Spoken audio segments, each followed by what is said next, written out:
In this video, I'm going to show you Egan Bernal's 7-week Tour de France training block. I'm going to delve into his power data. I'm going to touch on the 5 things that really stood out to me. They were the emphasis on surges in almost all workouts, emphasis on sprint ability, 30 by 30 and 25 by 35 over-under work at very high wattage, his 50 to 60 minute threshold power, I'll go into that as well, alternating cadence, low cadence work that was put in between weeks 2 and 4, and the real absence of 5 to 8 minute VO2 max intervals that just about didn't feature at all in his training. But let's get into it. Also, this video took so long to make getting the data ready, so just like the video and we'll move on. Thanks. I only counted 4 rides in which Bernal only did vanilla sort of 2 by 20 minute threshold work. That was rides 1 and 2 in week 1, which you can see there. He did 2 by 20 minutes at 320 watts, which is mid-zone 4 for him. So this point goes nicely into my next point, which is that this training block and program is designed, as you would expect, to replicate the Tour de France as much as possible. So there are lots of long 20-minute, 30-minute climbing blocks, but they're not steady state the whole time, as I've just said. And the biggest feature of Rod Ellingworth's training programs, and that it's littered throughout Bernal's training program, is surges. Surges up to 1 minute to 90 seconds max, and a lot of the 10-second, 20-second, 30-second variety as well. So let's have a look at the type of short intervals that were prescribed for Bernal for him to do at altitude before the Tour de France. Week 1, ride 5, set 2. I called this set Attackables, got that name from my friend Gruff. It's 4 reps of 10 seconds at 500 watts and then 25 seconds at 330 watts. You can see the Strava readout of the power there. So he elevates to 500 watts, brings it down to hold 25 seconds at 330. No rest during that set. So that's about 2 to 3 minutes straight of Bernal doing that 3 times. And you'll notice that these intervals were performed on the flat. Why is Bernal performing intervals on the flat? Well, 1, helps with his time trial ability to be able to put down power on the flat.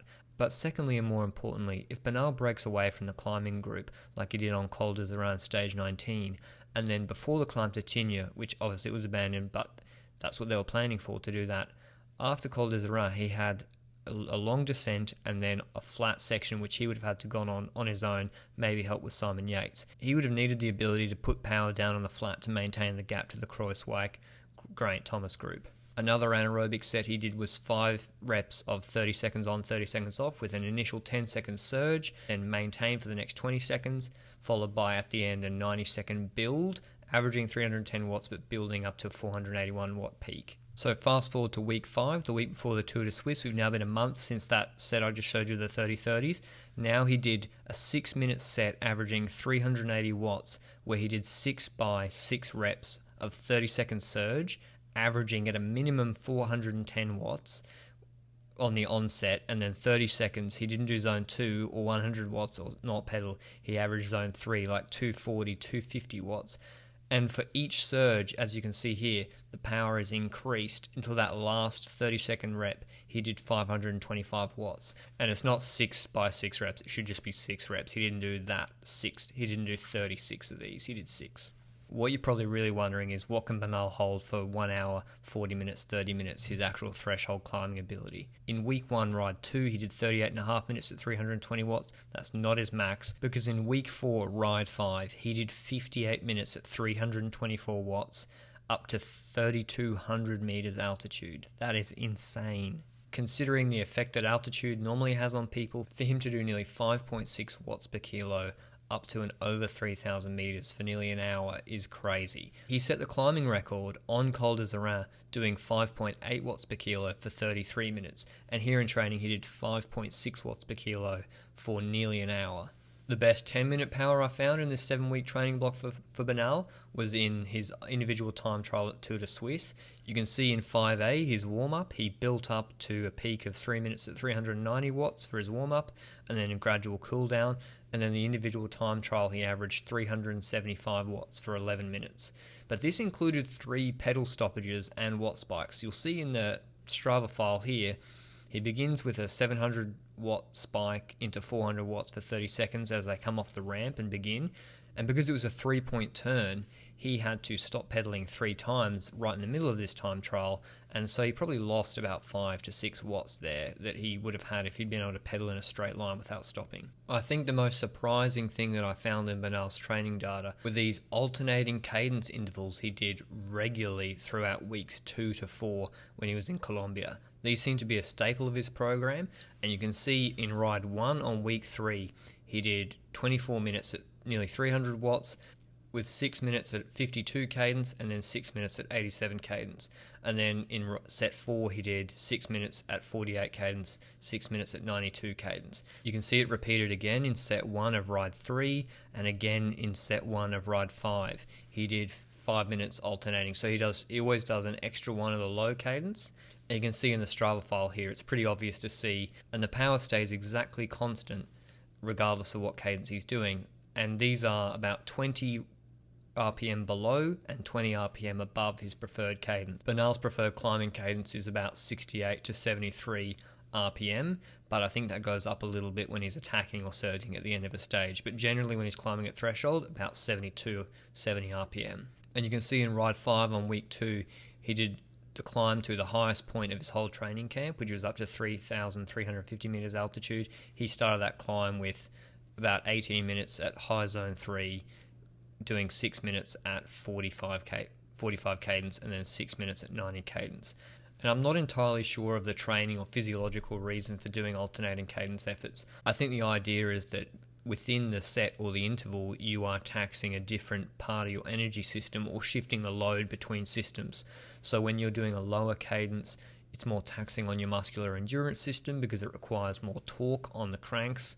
Conversely, when you shift to a higher cadence, that shifts the load more to his respiratory aerobic system and away from the muscular system. But I'm not an exercise scientist, that's just my assumption for why they do that. The second most surprising thing I noticed was how much sprint work Bernal did, especially earlier on in the training block. You can see in rides 2 and 3 in week 2 when he's back in Colombia, he started ride 2 with a 10-second sprint at 964 watts average and 1143 watts peak. That's pretty good numbers for, especially at altitude, and pretty good numbers for a guy who's 58 kilos and a GC climber. But I think some of his most impressive numbers were in ride 3. You can see he did 36-minute climb, 5% climb up to 3,200 meters. He did it high zone 3, low zone 4 at about 290 watts.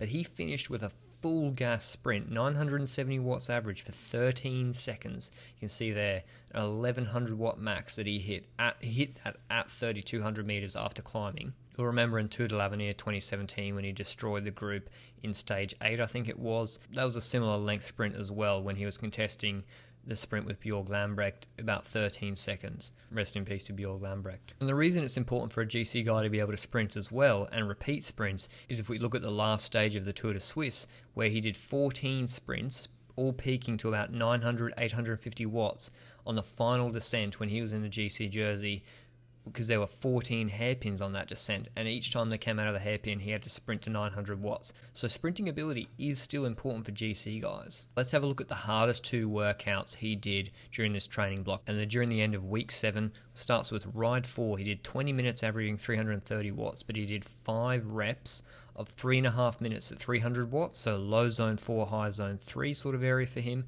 but interspersed with that was 20 seconds at 450 watts plus.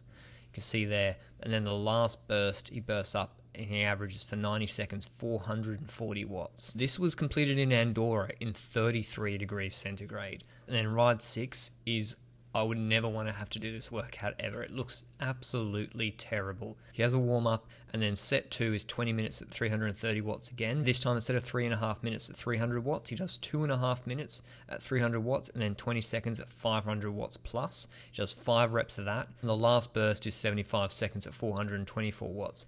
And then after that, no rest, 4 minutes, 330 watts, mid-zone 4 threshold power. He has a 20-minute rest. Next set, 30 minutes at 340 watts. He does 10 reps of 25 seconds at 450 watts plus. Then his off is 35 seconds at low zone 4, 310 watts. So 25 seconds just banging it at, at VO2 max, sort of zone 6 region, and then low zone 4, 310 watts. Then no rest at all, 20 minutes, threshold power 320 watts. As you can see in my notes, this workout increases his ability to repeatedly hit his anaerobic power and then recover to sort of low zone 4 threshold power. You'll see that the 20-second power is 500 watts, and in ride 4 it was only 450 watts, so it's ramping it up again.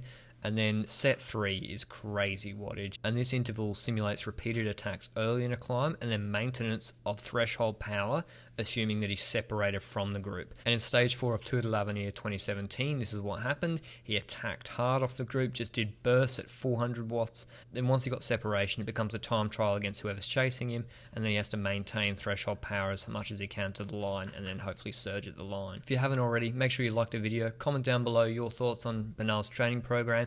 Is there any other part of this you'd like me to explore further? And I forgot to say, ciao.